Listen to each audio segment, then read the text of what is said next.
Now, indeed, I seemed in a worse case than before. Hitherto, except during my night's anguish at the loss of the time machine, I had felt a sustaining hope of ultimate escape, but that hope was staggered by these new discoveries. Hitherto I had merely thought myself impeded by the childish simplicity of the little people, and by some unknown forces which I had only to understand to overcome.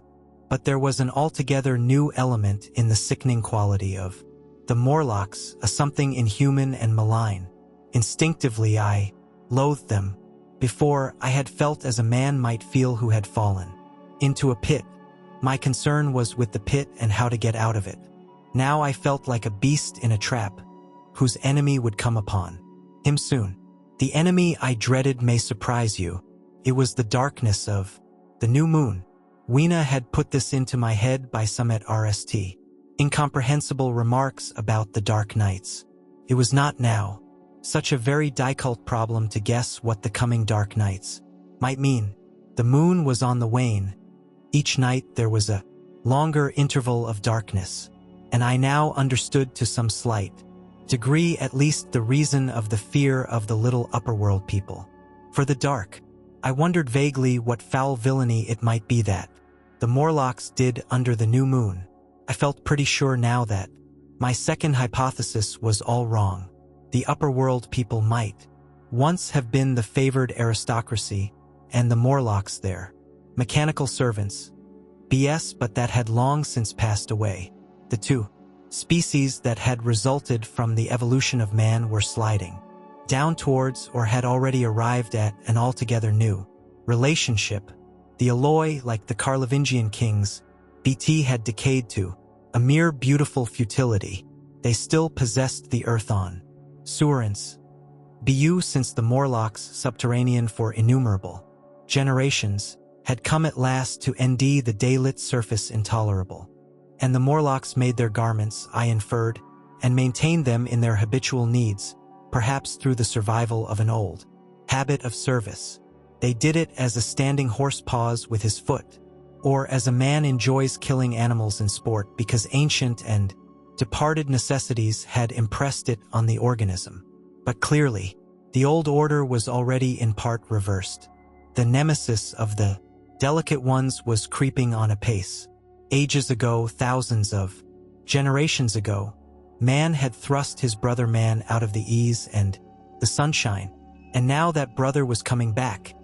Changed, already the Eloi had begun to learn one old lesson anew. They were becoming reacquainted with fear, and suddenly there came into my head the memory of the meat I had seen in the underworld. Seemed odd how it oat into my mind, not stirred up as it were by the current of my meditations, but coming in almost like a question from outside. I tried to recall the form of it.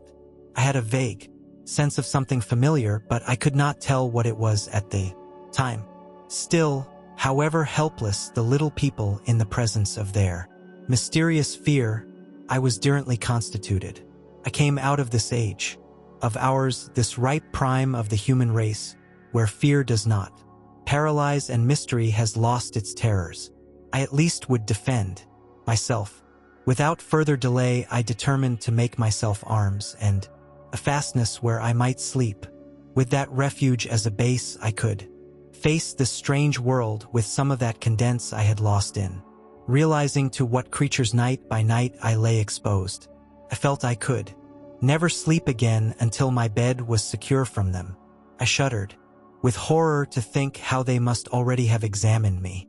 I wandered during the afternoon along the valley of the Thames, but found nothing that commended itself to my mind as inaccessible. All the buildings and trees seemed easily practicable to such dexterous climbers as the Morlocks, to judge by their wells, must be. Then the tall pinnaclebu of the palace of green porcelain, and the polished gleam of its walls came back to my memory. And in the evening, taking Weena like a child upon my shoulder, I went up the hills towards the southwest. The distance I had reckoned was 7 or 8 miles, but it must have been nearer 18. I had RST seen the place on a moist afternoon when distances are deceptively diminished. In addition, the heel of one of my shoes was loose and a nail was working through the sole. They were comfortable old shoes I wore about indoors so that I was lame, and it was already long past sunset when I came in sight of the palace, silhouetted black against the pale yellow of the sky. Weena had been hugely delighted when I began to carry her, but after a time she desired me to let her down and ran along by the side of me, occasionally darting on either hand to pick hours to stick in my pockets. My pockets had always puzzled Weena, but at the last she had concluded that they were an eccentric kind of vase for oral decoration. At least she utilized them for that purpose. And that reminds me, in changing my jacket I found the time traveler paused, put his hand into his pocket, and silently placed 2 withered hours, not unlike very large white mallows, upon the little table. One then he resumed his narrative. As the hush of evening crept over the world and we proceeded over the hill crest towards Wimbledon, Weena grew tired and wanted to return to the house of grey stone. But I pointed out the distant pinnacles of the palace of green porcelain to her, and contrived to make her understand that we were seeking a refuge there from her fear. You know that great pause that comes upon things before the dusk? Even the breeze stops in the trees. To me, there is always an air of expectation about that evening stillness. The sky was clear, remote, and empty save for a few horizontal bars. Far down in the sunset, well, that night the expectation took the color of my fears. In that darkling's calm my senses seemed preternaturally sharpened. I fancied I could even feel the hollowness of the ground beneath my feet. Could indeed almost see through it. The Morlocks on their anthill going hither and thither and waiting for the dark. In my excitement I fancied that they would receive my invasion of their burrows as a declaration of war. And why had they taken my time machine? So we went on in the quiet, and the twilight deepened into night. The clear blue of the distance faded, and one star after another came out. The ground grew dim and the trees black. Weena's fears and her fatigue grew upon her. I took her in my arms and talked to her and caressed her. Then, as the darkness grew deeper, she put her arms round my neck and, closing her eyes, tightly pressed her face against my shoulder. So we went down a long slope into a valley, and there in the dimness I almost walked into a little river. This I waded and went up on the opposite side of the valley, past a number of sleeping houses, and by a statue, a faun or some such gure minus the head. Here too were acacias. By so far I had seen nothing of the Morlocks, but it was yet early in the night, and the darker hours before the old moon rose were still to come. From the brow of the next hill I saw a thick wood spreading wide and black before me. I hesitated at this. I could see no end to it, either to the right or the left. Feeling tired, my feet in particular were very sore, I carefully lowered Weena from my shoulder as I halted and sat down upon the turf. I could no longer see the palace of green porcelain, and I was in doubt of my direction. I looked into the thickness of the wood and thought of what it might hide. Under that dense tangle of branches one would be out of sight of the stars, even were there no other lurking danger. A danger I did not care to let my imagination loose upon. There would still be all the roots to stumble over and the tree boles to strike against. I was very tired, too, after the excitements of the day, so I decided that I would not face it, but would pass the night upon the open hill. Weena, I was glad to ND, was fast asleep. I carefully wrapped her in my jacket and sat down beside her to wait for the moonrise. The hillside was quiet and deserted, but from the black of the wood there came now and then a stir of living things. Above me shone the stars, for the night was very clear. I felt a certain sense of friendly comfort in their twinkling. All the old constellations had gone from the sky, however. That slow movement which is imperceptible in 100 human lifetimes had long since rearranged them in unfamiliar groupings. But the Milky Way, it seemed to me, was still the same tattered streamer of stardust as of yore. Southward, as I judged it, was a very bright red star that was new to me. It was even more splendid than our own green Sirius. CA, and amid all these scintillating points of light, one bright planet shone kindly and steadily like the face of an old friend.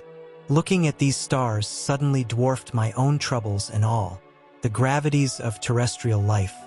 I thought of their unfathomable distance and the slow, inevitable drift of their movements out of the unknown past into the unknown future.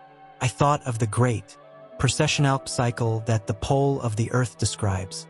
Only 40 times had that silent revolution occurred during all the years that I had traversed. And during these few revolutions, all the activity, all the traditions, the complex organizations, the nations, languages, literatures, aspirations, even the mere memory of man as I knew him, had been swept out of existence. Instead were these frail creatures who had forgotten their high ancestry and the white things of which I went in terror. Then I thought of the great fear that was between the two species, and for the RST time, with a sudden shiver, came the clear knowledge of what the meat I had seen might be. Yet it was too horrible. I looked at little Weena, sleeping beside me, her face white and star-like under the stars, and forthwith dismissed the thought. Through that long night I held my mind the Morlocks as well as I could, and whiled away the time by trying to fancy I could ND signs of the old constellations in the new confusion. The sky kept very clear except for a hazy cloud or so. No doubt I dozed at times.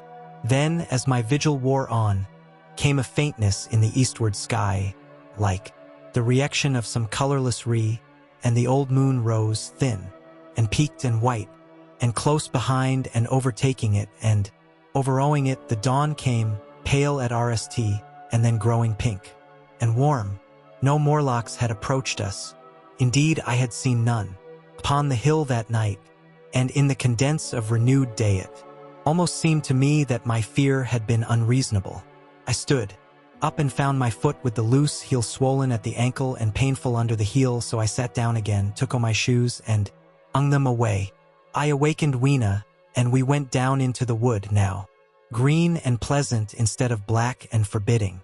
We found some fruit wherewith to break our fast. We soon met others of the dainty ones, laughing and dancing in the sunlight as though there was no such thing in nature as the night. And then I thought once more of the meat that I had seen. I felt assured now of what it was, and from the bottom of my heart I pitied this last feeble rill from the great wood of humanity. 3 clearly, at some time in the long ago of human decay, the Morlocks' food had run short. Possibly they had lived on rats and such like vermin. Even now man is far less discriminating and exclusive in his food than he was, far less than any monkey. His prejudice against human esh is no deep-seated instinct. And so these inhuman sons of men, I tried to look at the thing in a scientic spirit. After all, they were less human and more remote than our cannibal ancestors of 3,000 or 4,000 years ago, and the intelligence that would have made this state of things a torment had gone. Why should I trouble myself? These alloy were mere fatted cattle, which the ant-like Morlocks preserved and preyed upon, probably saw to the breeding of, and there was Weena dancing at my side. Then I tried to preserve myself from the horror that was coming upon me by regarding it as a rigorous punishment of human selfishness. Man had been content to live in ease and delight upon the labors of his fellow man, had taken necessity as his watchword, an excuse, and in the fullness of time necessity had come home to him. I even tried a Carlyle-like scorn of this wretched aristocracy in decay, for but this attitude of mind was impossible. However great their intellectual degradation, the alloy had kept too much of the human form not to claim my sympathy, and to make me perforce a sharer in their degradation and their fear. I had at that time very vague ideas as to the course I should pursue. My RST was to secure some safe place of refuge and to make myself such arms of metal or stone as I could contrive. That necessity was immediate. In the next place, I hoped to procure some means of so that I should have the weapon of a torch at hand, for nothing I knew would be more efficient against these Morlocks. Then I wanted to arrange some contrivance to break open the doors of bronze under the white sphinx. I had in mind a battering ram. Had a persuasion that if I could enter those doors and carry a blaze of light before me, I should discover the time machine and escape. Could not imagine the Morlocks were strong enough to move it far away. Weena I had resolved to bring with me to our own time, and turning such schemes over in my mind, I pursued our way towards the building which my fancy had chosen as our dwelling.